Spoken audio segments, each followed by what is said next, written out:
Di pertanyaan yang pertama itu, definisikan mengenai desain dan perilaku organisasi dan bagaimana pengaruh dari perkembangan teknologi informasi terhadap desain dan perilaku organisasi. Jadi pertama-tama, desain perilaku organisasi itu terdiri dari 3 kata. Kata yang pertama yang paling kita tahu adalah organisasi. Secara umum, organisasi adalah suatu perkumpulan atau suatu wadah bagi sekelompok orang yang bekerja sama dengan dengan struktur tertentu untuk mencapai suatu tujuan bersama. Lalu ada kata yang kedua. Kata yang kedua adalah desain organisasi. Menurut Ivan Savic, Konopasky, dan Matheson, desain organisasi adalah struktur organisasi tertentu sebagai hasil dari berbagai keputusan dan tindakan para manajer-manajernya. Sedangkan yang ketiga ada perilaku organisasi. Perilaku organisasi itu merupakan disiplin ilmu yang mempelajari tentang perilaku individu sampai pada tingkatan kelompok dalam organisasi, serta dampak dari perilaku-perilaku mereka terhadap suatu organisasi dan juga terhadap bagaimana kinerja mereka dalam mencapai tujuan dari organisasi tersebut.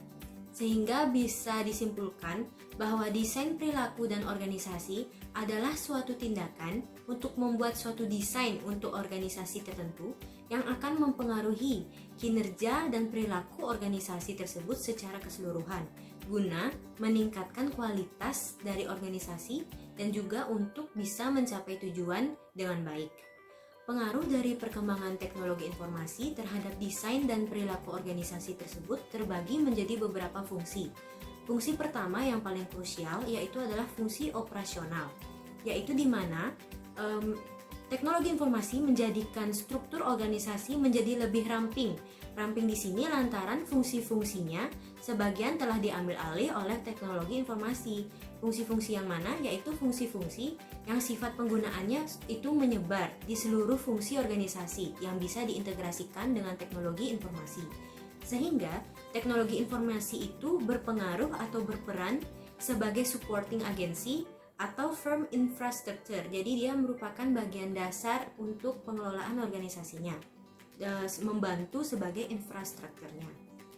Lalu yang kedua, ada sebagai fungsi monitoring dan controlling, di mana itu menjadikan teknologi informasi sebagai bagian dari aktivitas di level manajerial. Yang ketiga, ada sebagai fungsi planning dan decision, yaitu di mana teknologi informasi berpengaruh sebagai generator bagi para pimpinan. Keempat, ada fungsi communication. Fungsi communication ini selaras dengan fungsi dasar atau fungsi basis dari adanya teknologi informasi, yaitu sebagai media untuk berkomunikasi, berinteraksi, berkolaborasi dengan perusahaan-perusahaan lainnya. Dan ini diikuti dengan pengaruh yang paling terakhir, yaitu fungsi yang terakhir, yaitu fungsi interorganisasional, di mana ini merupakan yang paling krusial. Jadi, perkembangan teknologi informasi akan berpengaruh untuk organisasi-organisasi dengan cara memaksakan organisasi-organisasi tersebut untuk melakukan kolaborasi dengan perusahaan-perusahaan lain. Sekian untuk jawaban nomor 1.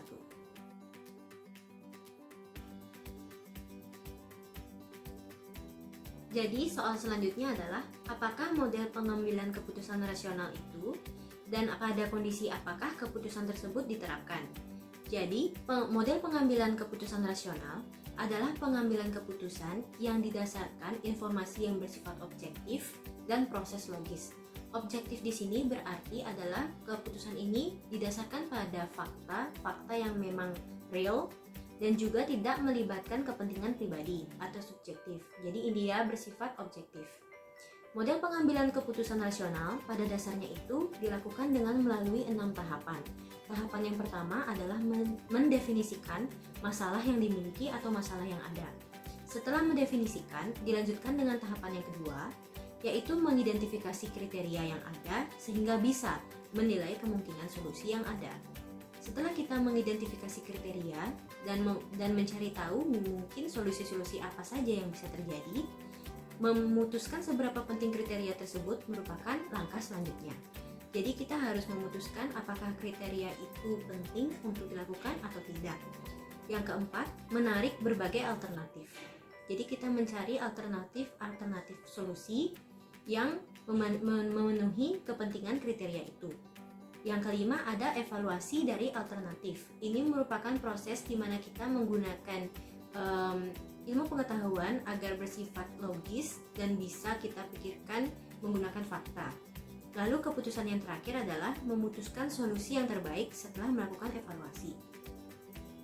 Situasi yang cocok bagi model pengambilan keputusan rasional adalah ketika kita dihadapkan pada situasi yang memaksa untuk membuat pilihan yang begitu rumit dan beresiko.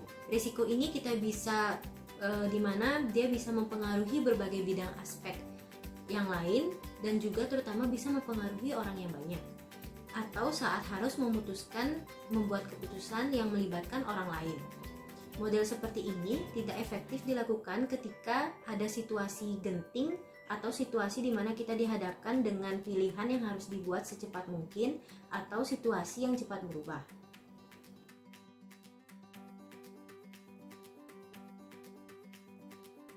Baik, pertanyaan selanjutnya adalah jelaskan perbedaan dari kepemimpinan dan gaya kepemimpinan. Secara bahasa, kepemimpinan itu adalah kekuatan atau kualitas seseorang pemimpin dalam mengarahkan apa yang dipimpin oleh pemimpin ini untuk mencapai tujuan yang emang ingin dicapai. Dapat diartikan pula sebagai kemampuan atau kualitas tersebut yang dibawa sejak lahir atau memang diasah seperti karisma yang dimiliki oleh seseorang untuk dapat mempengaruhi orang lain agar bekerja mencapai tujuan dan sasaran yang memang ingin dicapai. Sedangkan gaya kepemimpinan itu adalah pendekatan perilaku dari seseorang pemimpin, yaitu pola-pola perilaku pemimpin yang digunakan oleh pemimpin tersebut untuk bisa mempengaruhi aktivitas orang-orang yang dipimpin untuk mencapai tujuannya.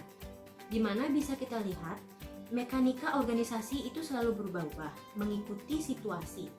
Gaya kepemimpinan itu lebih kepada bagaimana pendekatan sikap pemimpin menyikapi perubahan tersebut dan bagaimana sikap pemimpin dalam mengatur orang-orangnya dan pola organisasi untuk dapat mengembangkan organisasinya mengikuti perubahan dan tetap maju menjadi jauh lebih baik.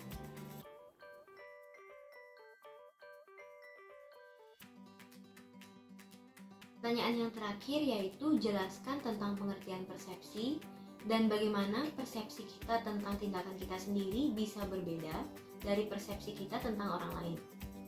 Jadi, pertama, persepsi secara umum memiliki pengertian sebagai pandangan terhadap stimulus dari lingkungan, di mana pandangan ini mampu mempengaruhi tingkah laku seseorang yang mengalami atau melakukannya. Jadi, bisa diartikan mempengaruhi tingkah laku setiap orang. Persepsi juga dikenal dengan proses interpretasi dari informasi-informasi yang didapatkan individu itu tersebut. Dalam lingkup organisasi, persepsi memiliki arti suatu proses pengorganisasian dan interpretasi panca indera individu untuk menjadikan suatu hal memiliki makna atau memiliki arti. Keputusan-keputusan akhir individual di dalam organisasi sebagian besar dipengaruhi oleh persepsi masing-masing. Bagaimana persepsi bisa berbeda? Jika kita kutip dari definisi yang telah disebutkan sebelumnya, maka bisa disimpulkan bahwa persepsi pasti akan berbeda untuk setiap individu. Hal ini dikarenakan persepsi itu terbentuk dari stimulus-stimulus yang didapatkan suatu individu. Tentunya stimulus yang didapatkan pasti berbeda, dan pembentukan persepsi dipengaruhi oleh beberapa faktor. Faktornya ini bisa kita bagi menjadi dua jenis, yaitu faktor internal dan faktor eksternal.